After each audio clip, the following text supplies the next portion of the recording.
बाबा, आज येताना बासुंदी घेऊन या ना. अगं, कालच आपण आईचा वाढदिवस होता म्हणून आणली होती ना. ऐकलं, गोकुळची बासुंदी पुन्हा खावीशी वाटतेय. खरं सांगू, मलाही खावीशी वाटतेय. पुन्हा पुन्हा खावीशी वाटणारी गोकुळ बासुंदी.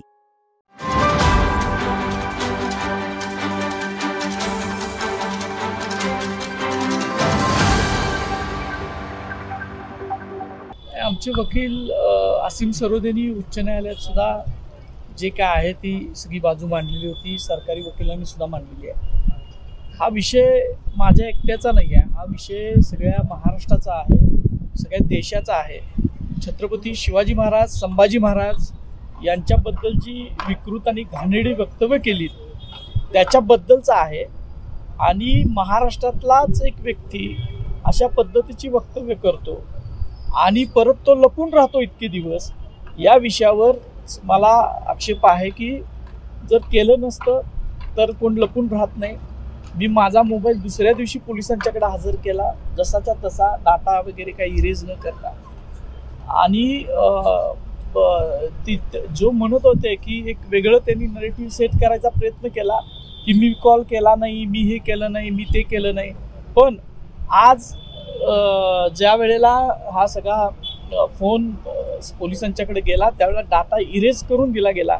याच्यातच सगळ्या समाजानं समजून घेतलं पाहिजे की त्यांच्या पाठीमागं एवढं पोलीस दल आपलं असक्षम आहे का, असा एक प्रश्न आहे की 8 दिवस झाले, 10 दिवस झाले एखादा हा चिल्लर माणूस पोलिसांना सुद्धा सापडत नाही.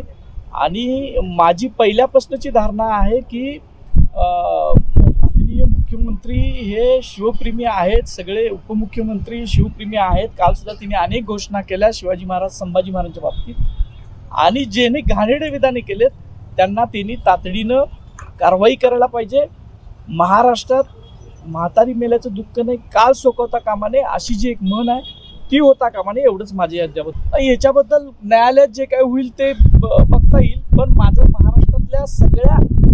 महाराष्ट्रातल्या लोकांना, देशभरातल्या लोकांना एक आव्हान आहे की तुम्ही जी प्रवृत्ती आहे आणि एखाद्या प्रवृत्तीला कशा पद्धतीनं पाठीमागं सुद्धा घातलं जाऊ शकतं याचं उदाहरण आता महाराष्ट्रात चाललंय. एवढंच मला म्हणायचं आहे.